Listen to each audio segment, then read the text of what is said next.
Ketemu lagi dengan channel YouTube Turai Rai.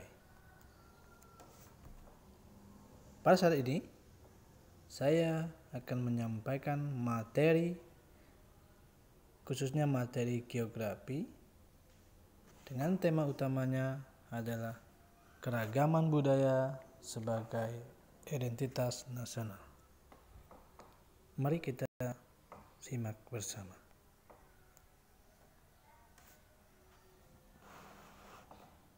Materi ini adalah materi lanjutan pada bab yang kedua di semester yang kedua ini. Kalau kita memahami, materi sebelumnya adalah dinamika penduduk di Indonesia. Tentu saudara-saudari telah mempelajari ini dan memahami tentang dinamika kependudukan di Indonesia.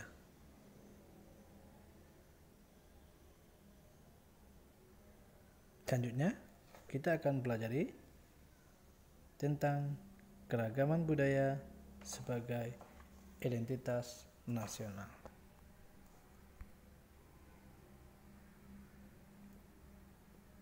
Poin A, sebaran keragaman budaya nasional. Kehidupan masyarakat Indonesia tidak dapat terlepas dari budaya yang telah mengakar. Ada banyak budaya yang ada di Indonesia, baik budaya dalam bentuk benda maupun non-benda. Budaya terbentuk melalui adanya interaksi dengan lingkungan atau lingkungan dengan manusia dan seterusnya. Keragaman budaya Indonesia menjadi modal besar bagi Indonesia itu sendiri. Hal ini ingin menekankan bahwa keragaman budaya Indonesia merupakan salah satu yang membuat Indonesia menjadi lebih berkembang dan menjadi bangsa yang lebih besar dari bangsa lain.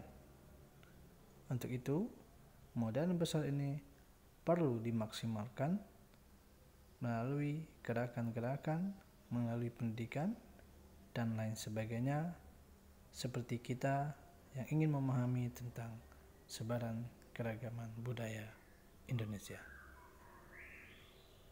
Nah, di sini poin yang pertama adalah definisi kebudayaan. Budaya lazim disebut kebudayaan, berasal dari bahasa Sanskerta budaya, yaitu bentuk jamak dari budi, yang berarti budi atau akal. Maka pengertian singkatnya, kebudayaan dapat diartikan hal-hal yang bersangkutan dengan akal. Nah, untuk diketahui juga bahwa keanekaragaman budaya yang ada di Indonesia harus dipandang sebagai sebuah kekayaan, bukan kemiskinan. Kemudian, bahwa Indonesia tidak memiliki identitas budaya yang tunggal, bukan berarti tidak memiliki jati diri. Namun, dengan keanekaragaman budaya yang ada membuktikan bahwa masyarakat kita memiliki kualitas produksi budaya yang luar biasa, jika mengacu pada pengertian bahwa kebudayaan adalah hasil cipta manusia. Kemudian banyak definisi kebudayaan. Misalnya, kita dapat mengartikan bahwa keseluruhan cara hidup suatu masyarakat, warisan sosial yang diperoleh individu dari kelompoknya, cara berpikir, merasa, dan percaya. Abstraksi dari tingkah laku, atau biasa kita kenal dengan segala macam kebiasaan. Itu juga bisa diartikan sebagai definisi kebudayaan. Masih banyak definisi-definisi yang lain. Silakan saudara-saudari menyimpulkan definisi sendiri atau pendapat sendiri dari definisi umum. Kita lanjutkan yang kedua, perkembangan kebudayaan.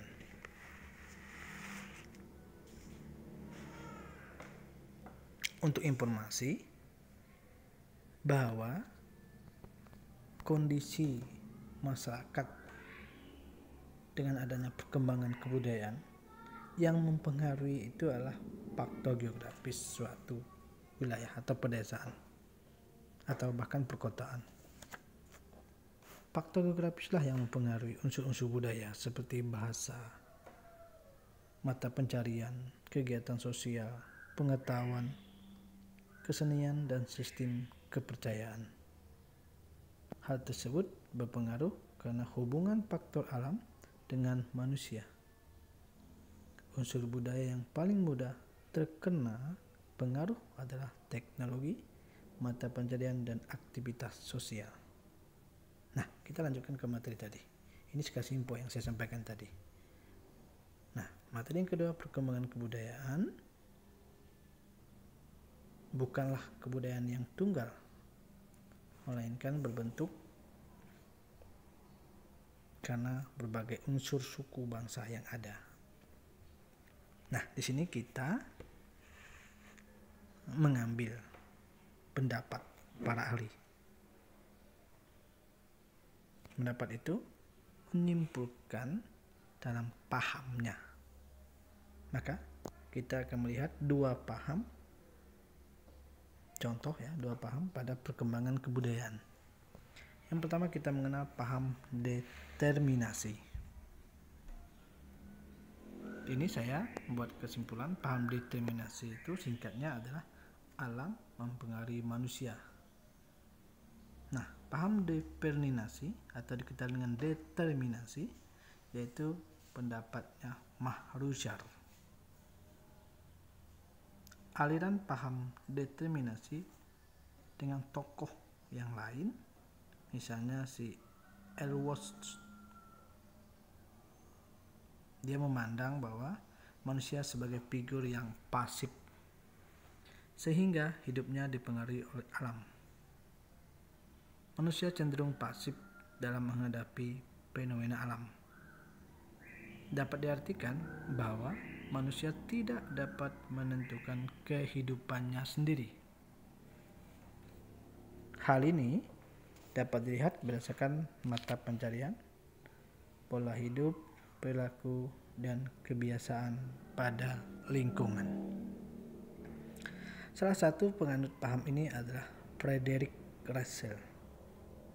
Dia juga berpendapat bahwa meskipun manusia merupakan makhluk yang dinamis, tetapi pola aktivitasnya dibatasi oleh alam. Alam memiliki pengaruh besar terhadap kehidupan manusia, termasuk pembentukan kebudayaan. Saya bisa ambil contoh, misalnya alam mempengaruhi kehidupan manusia adalah pohon. Pohon berfungsi untuk memfotosintesis karbon dioksida atau yang kita kenal dengan CO2 menjadi oksigen atau O2, sehingga manusia dapat bernapas dengan mudah. Nah, ini contoh dari paham determinasi. Kemudian yang kedua, paham posibilisme. Saya buat kesimpulannya, ini adalah manusia yang pengaruhi alam, kebalikan dari paham determinasi tadi. Nah, paham posibilis atau posibilisme itu sangat terkenal. Seorang tokoh itu adalah Paul Vidal de la Place. Dia adalah seorang geograf dari Perancis.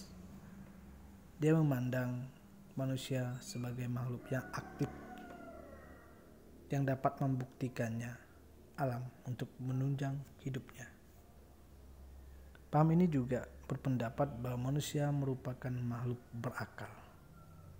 Dengan kemampuannya, manusia dapat merespon apa yang disajikan oleh alam. Dalam hal ini, alam tidak hanya mempengaruhi kehidupan manusia, tetapi alam juga menyajikan berbagai pilihan manusia. Nah, manusia dapat menentukan pilihan-pilihan yang sesuai dengan kebutuhannya. Dengan menentukan pilihan-pilihan tersebut, dapat dikatakan bahwa manusia dapat mempengaruhi alam. Contoh misalnya, manusia memanfaatkan potensi yang ada di alam. Misalnya, yang kita kenal sumber daya alam. Ada sumber daya laut, ada pertambangan, mineral logam maupun non-logam. Kemudian ada hutan, ada pertanian, ada perkebunan, dan masih banyak yang lainnya.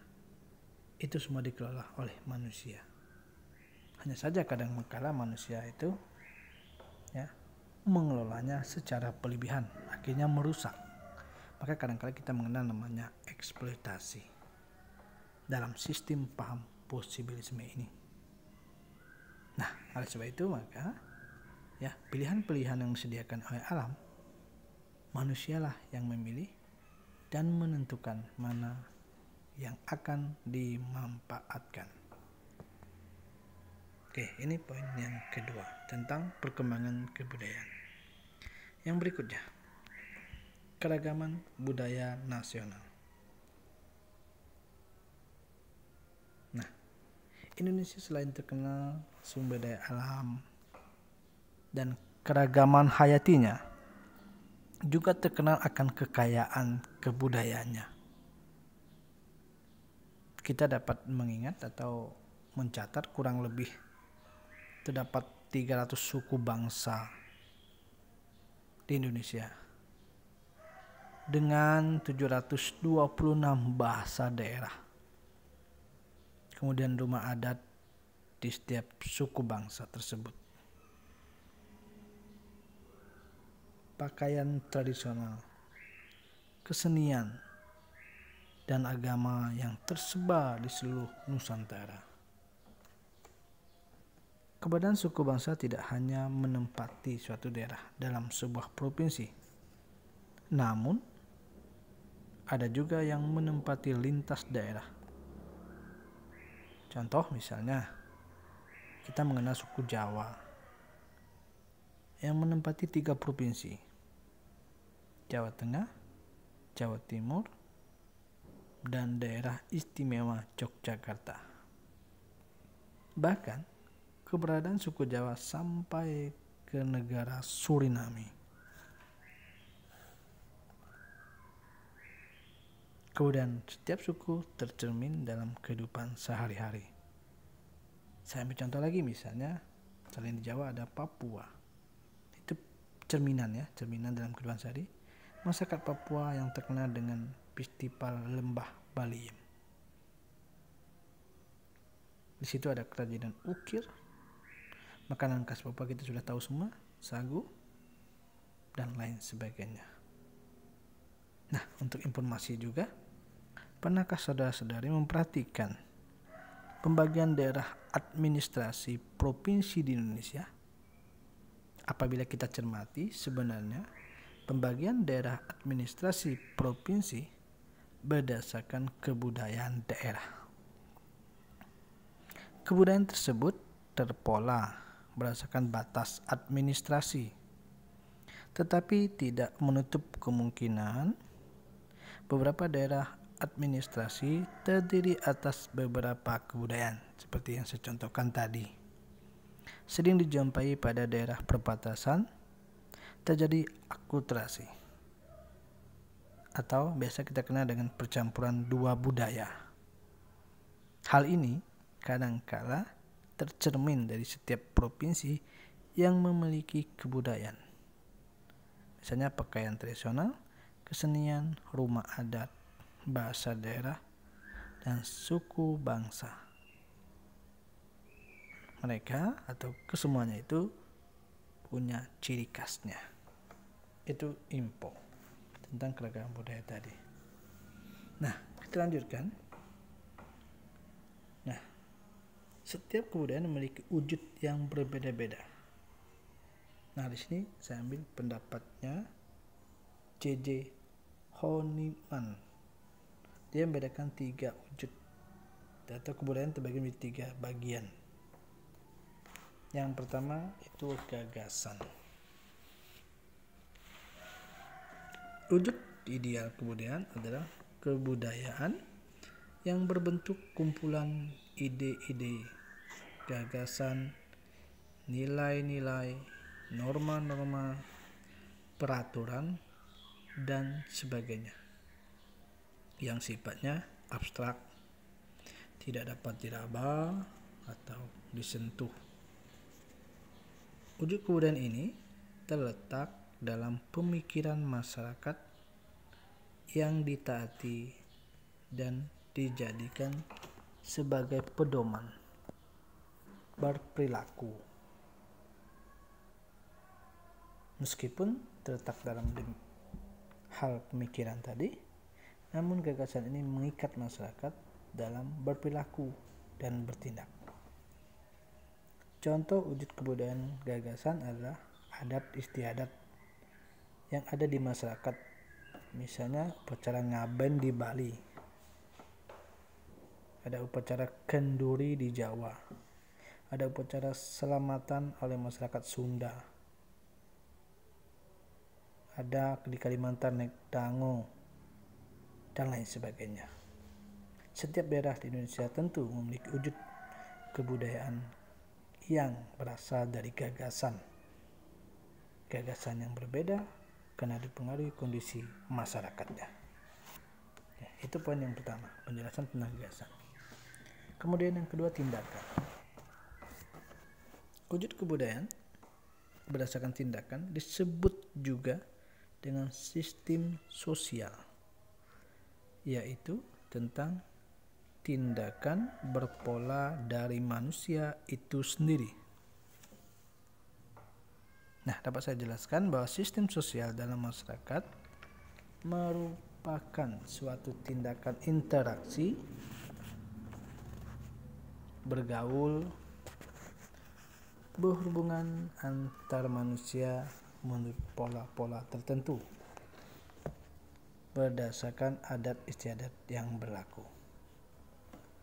Sebagai suatu aktivitas manusia dalam kehidupan sehari-hari.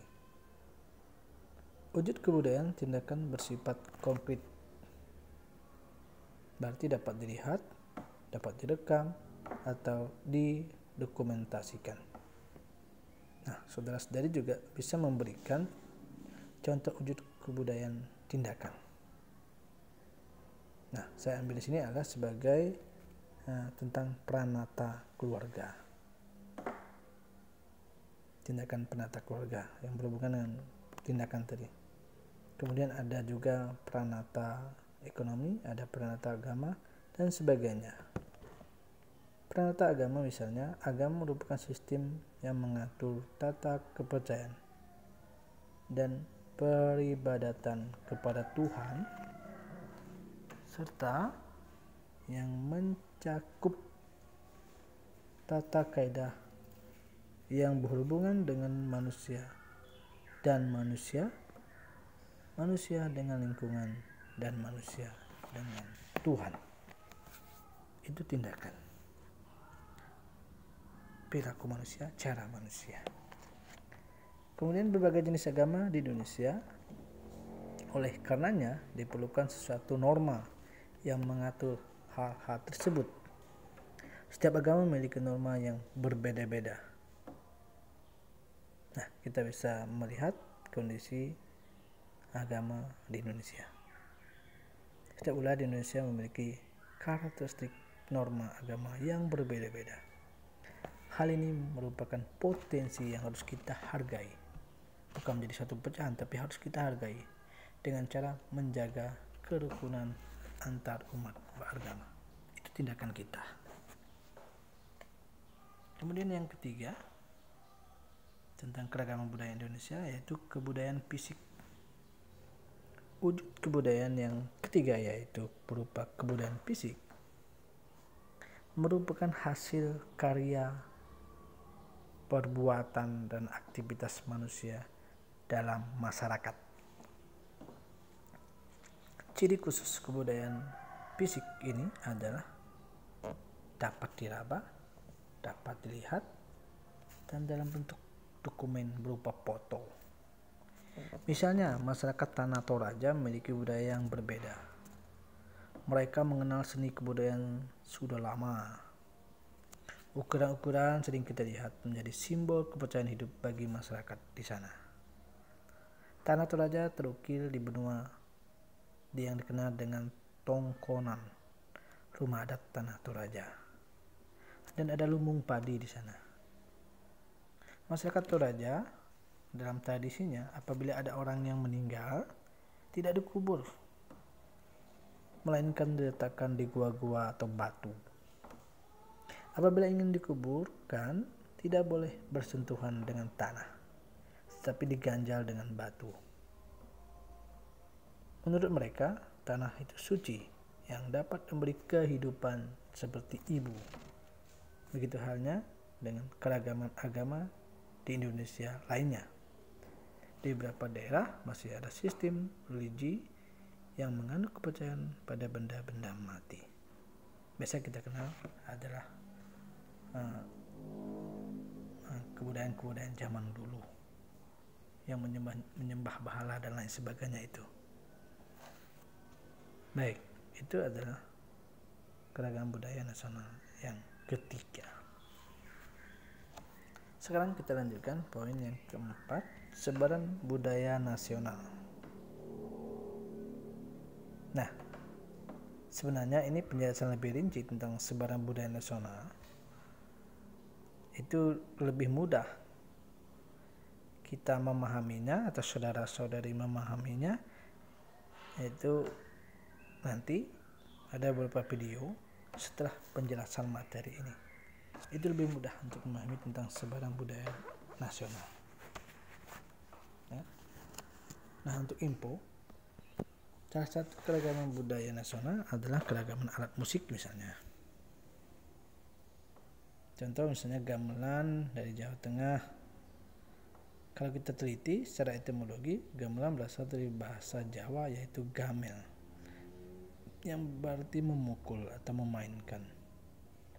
Gamelan sering digunakan sebagai musik pengiring pada kesenian tradisional, wayang, upacara adat, dan berbagai ritual. Masih banyak yang berkaitan dengan keragaman sebaran budaya nasional. Nah, ini ada pengaruhnya dengan kondisi geografis Indonesia, ada kondisi psikologisnya yang berkaitan dengan sebaran budaya nasional itu. Kemudian ada suku bangsa dan lain sebagainya. Nanti saudara-saudari, adik-adik dapat menyimak ini dengan mengamati video setelah penjelasannya. Kita lanjutkan. Kita masuk ke poin B. Budaya sebagai identitas nasional.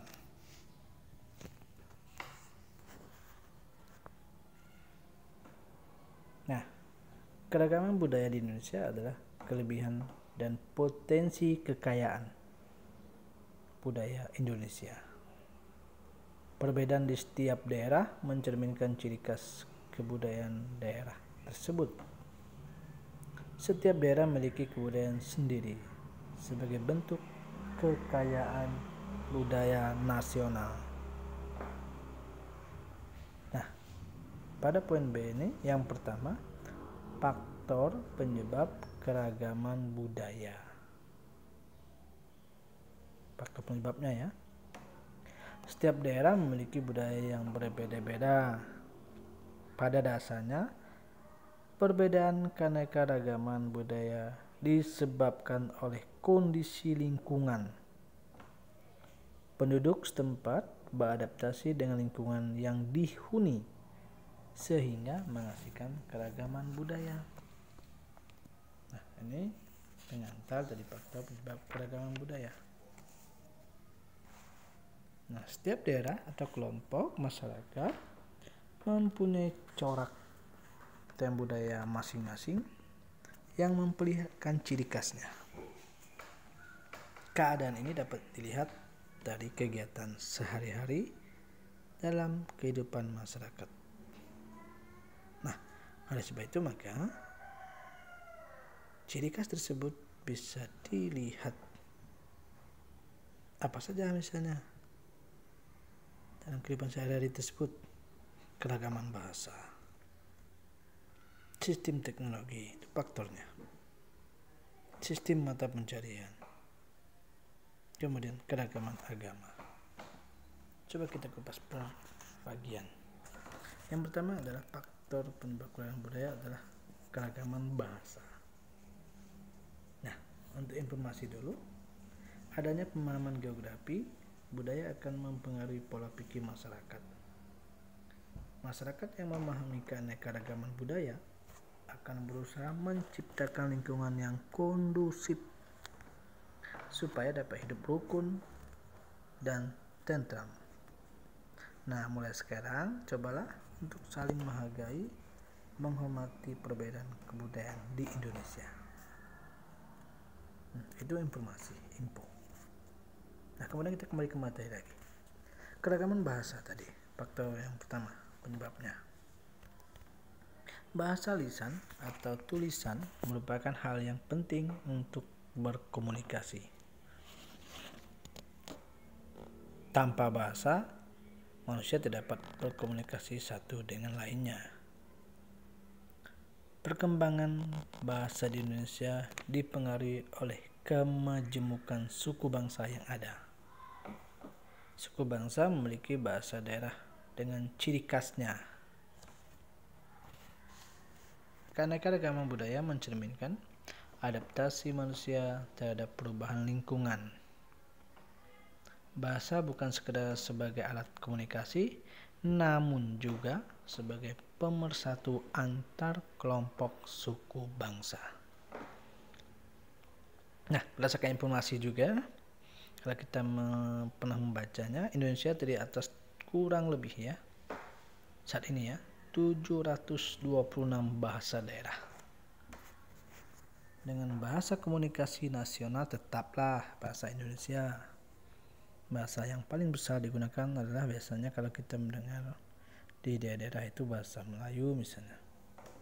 Daerah yang menggunakan bahasa Melayu sebagai bahasa komunikasi sehari-hari adalah Minahasa, contoh Lampung, Nias, Mentawai, Jawa, Sunda. Ya, itu contoh bahasa ya, bahasa yang digunakan komunikasi. Kemudian ada Bugis, ada Dayak, ada bahasa Madura, ada bahasa Gorontalo, dan lain sebagainya. Dalam aspek bahasa, kondisi geografis suatu wilayah sangat berpengaruh dalam terbentuknya kepribadian masyarakat Indonesia. Nah, Indonesia terdiri atas berbagai ribuan pulau dan bahasa yang digunakan pada masing-masing wilayah atau kawasan. Itu poin yang pertama, faktor penyebabnya. Yang kedua adalah sistem teknologi. Bertambahnya jumlah penduduk menuntut adanya perkembangan teknologi untuk memenuhi kebutuhan hidupnya. Perkembangan teknologi di setiap wilayah di Indonesia berbeda-beda, yang bergantung pada kebutuhan manusia. Kualitas sumber daya manusia yang mengolah sumber daya alam maka memerlukan alat bantu. Alat bantu inilah yang kita kenal dengan sistem teknologi. Nah, unsur kebudayaan yang digunakan oleh masyarakat yang antaranya misalnya sistem cara ya, cara produksi misalnya. Alat makanan, bisa pakaian digunakan, bisa bentuk rumah, bisa transportasi. Saya ambil contoh sistem teknologinya adalah alat produksi. Kita ambil peralatan yang dimanfaatkan oleh masyarakat untuk membantu meringankan pekerjaan. Nah, alat produksi itu misalnya seperti alat tenun, batu tumbuk tepung, kemudian penanak nasi, bajak sawah, dan lain sebagainya. Itu sekarang sudah beda dari dahulu, dari zaman dahulu. Nah, perbedaan itulah yang kita kenal dengan faktor yang pengaruhnya, faktor teknologi. Contoh, saya ambil contoh lagi, misalnya pakaian merupakan benda dalam kebudayaan yang penting bagi semua suku bangsa di Indonesia. Sebelum suku-suku Indonesia mengenal kain, mereka menggunakan kulit hewan atau kulit kayu untuk menutupi atau melindungi tubuhnya. Dengan ditemukan kain, maka lebih efektif dan efisien dalam teknik pembuatan atau pemakaiannya. Itu salah satu contoh tentang yang mempengaruhi sistem teknologi. Yang ketiga, sistem mata pencarian. Kondisi geografis Indonesia sangat beragam. Ada wilayah yang berupa dataran tinggi, dataran rendah, pantai, lembah, dan pegunungan. Keadaan wilayah yang beragam ini berpengaruh terhadap mata pencarian penduduk. Saya langsung contoh biar lebih mudah. Misalnya kalau di dataran tinggi, ya, mata pencariannya petani atau lebih banyak berkebun. Kalau dataran rendah, orang lebih banyak misalnya berdagang atau beternak. Ini salah satu contoh. Sebenarnya masih banyak contoh-contoh yang lain yang berkaitan dengan sistem mata pencarian berdasarkan kondisi geografis. Kemudian keempat, faktor penyebab keragaman budaya adalah keragaman agama. Nah, keragaman agama di Indonesia tidak lepas dari pengaruh agama yang dibawa oleh pedagang. Misalnya dari India yang menyebarkan agama Hindu, agama Buddha. Kemudian pedagang Cina yang menyebarkan agama Konghucu. Kemudian ada bangsa Arab yang menyebarkan agama Islam. Kemudian ada lagi dari Eropa seperti Belanda, Portugis, Inggris yang membawa pengaruh agama Kristen dan Katolik. Dalam perbedaan agama yang mencolok, bangsa Indonesia mampu hidup berdampingan di antara satu kelompok dengan kelompok yang lain. Berdasarkan perbedaan agama tersebut, masyarakat Indonesia dapat hidup berdampingan dengan damai.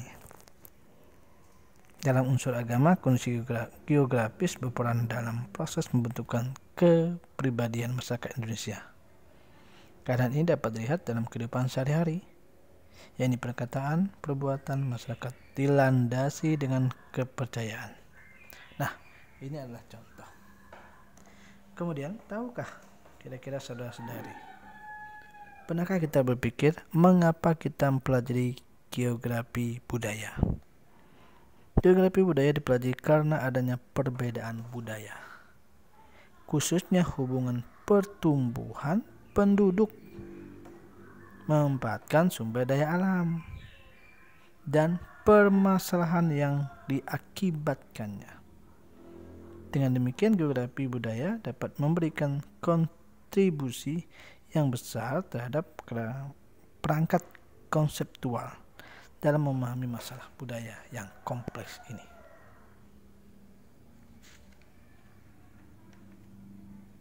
Nah, itu adalah penjelasan tentang beberapa faktor penyebab keragaman budaya.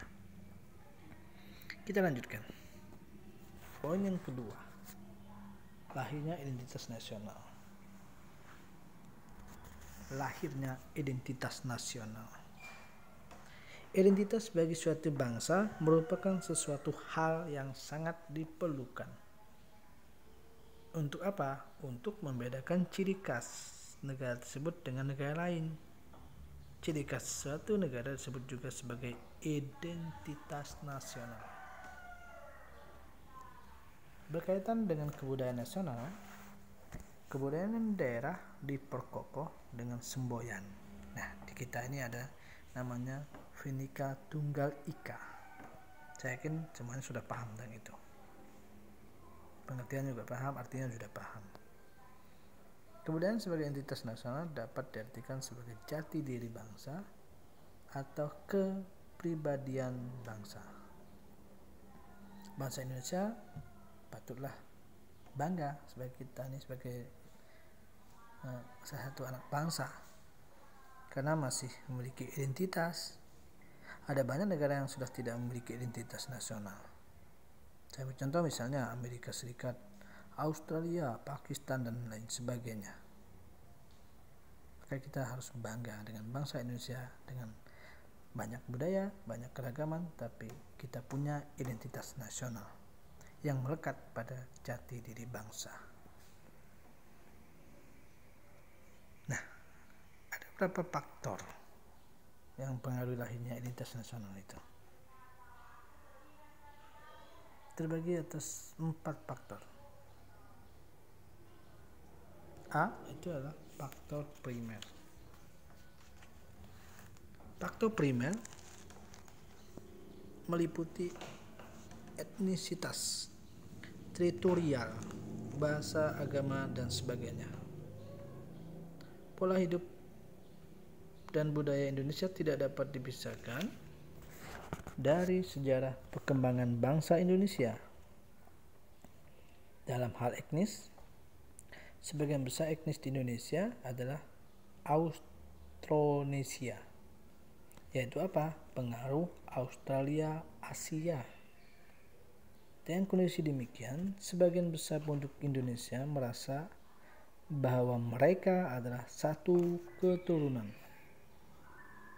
Letak teritorial Indonesia yang terletak di jalur perdagangan internasional memberikan dampak pada pembentukan identitas nasional dalam bidang agama dan pola hidup.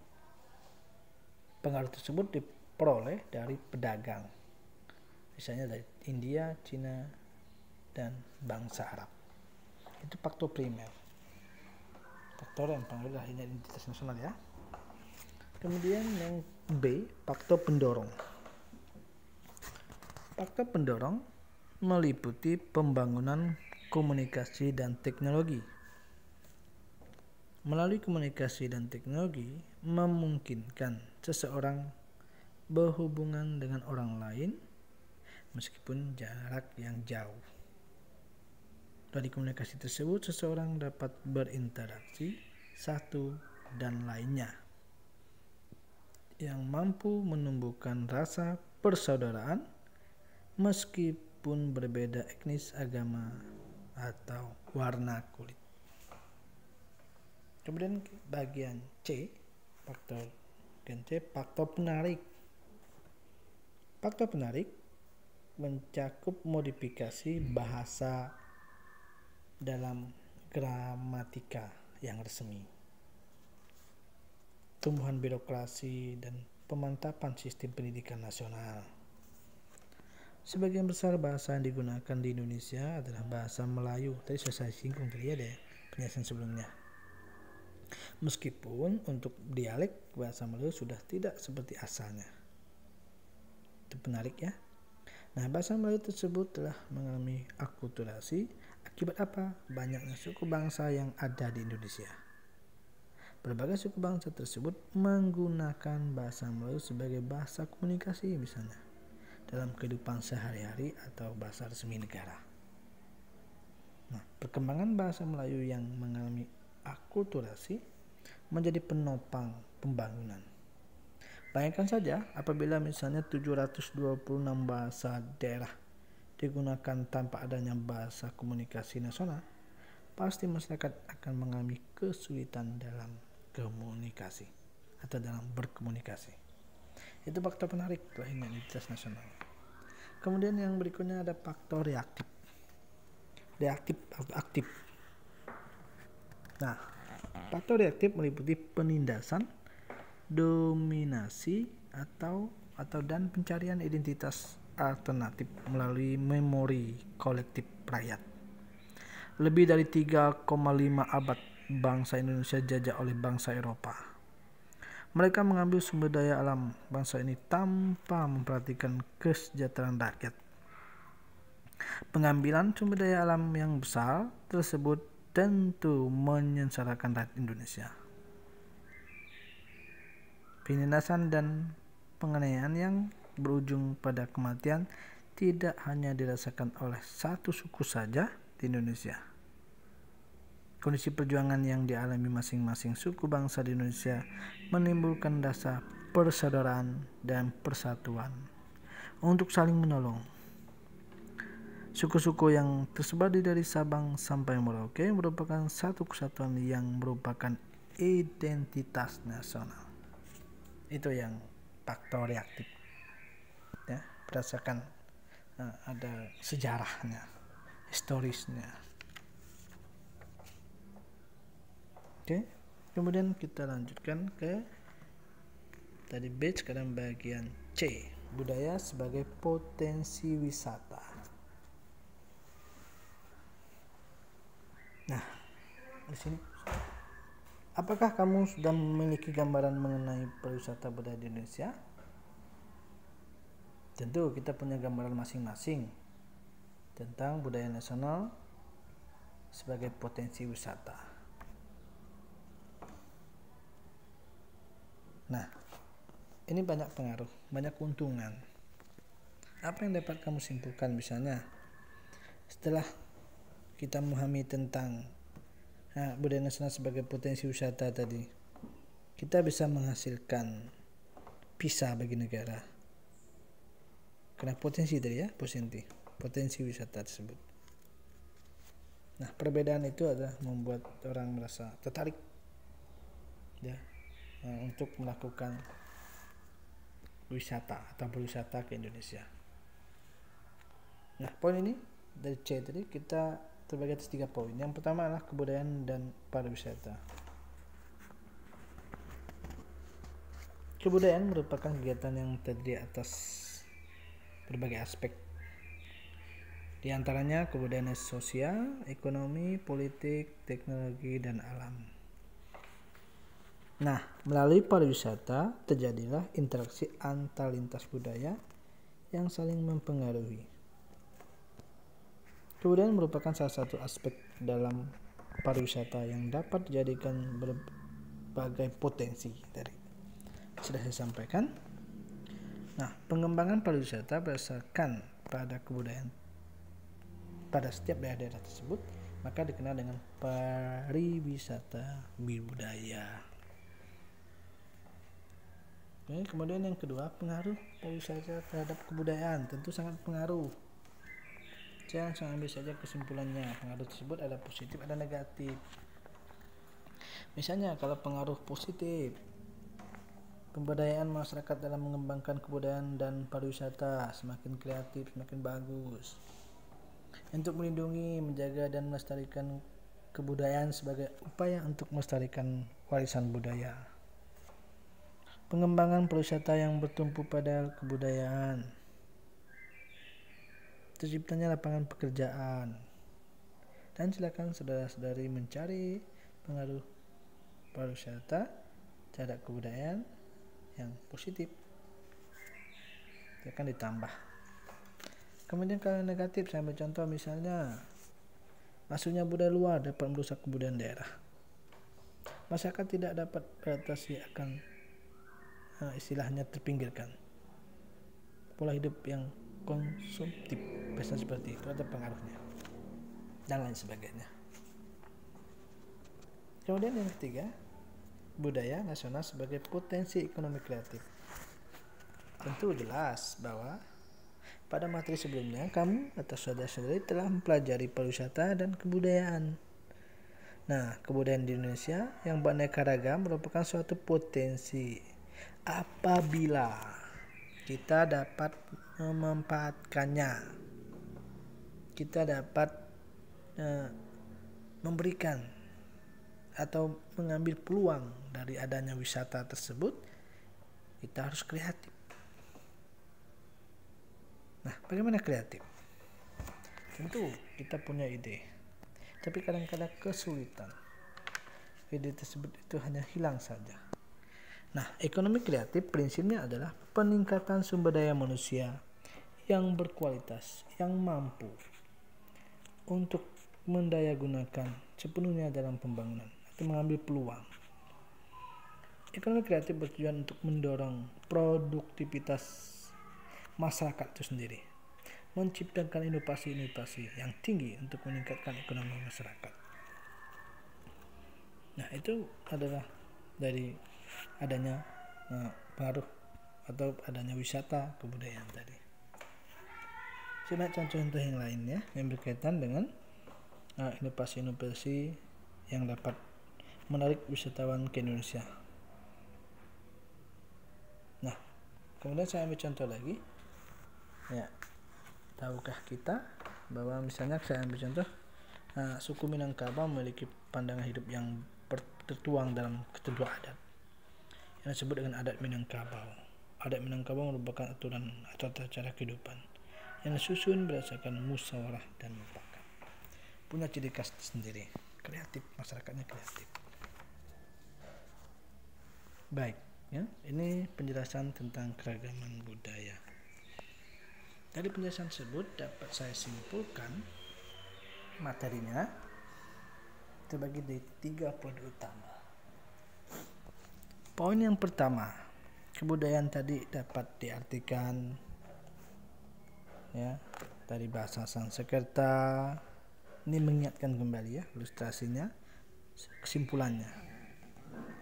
Ya, ada akal, ada budi, dari pengertian kata budi. Ya, diartikan hal-hal yang bersangkutan dengan akal. Tentu masih ingat. Kemudian kondisi geografi Indonesia mengakibatkan penduduk yang menempati pulau memiliki kebudayaan dan pola kehidupan yang berbeda-beda. Kebudayaan tersebut berkembang hingga saat ini. Kebudayaan Indonesia bukanlah kebudayaan yang tunggal, melainkan terbentuk karena berbagai unsur suku bangsa yang ada. Suku bangsa tersebut juga berbeda-beda kebudayaannya. Terdapat 5 unsur yang mempengaruhi tadi yang hasil dari penjelasan perkembangan kebudayaan Indonesia. Kelima unsur tersebut adalah misalnya kebudayaan asli Indonesia, ada India, ada Islam modern, dan Bhinneka Tunggal Ika. Jadikan satu. Poin yang kedua, kesimpulan materinya, setiap daerah memiliki budaya yang berbeda-beda. Pada dasarnya, perbedaan keanekaragaman budaya disebabkan oleh kondisi lingkungan. Penduduk setempat beradaptasi dengan lingkungan yang dihuni sehingga menghasilkan keragaman budaya.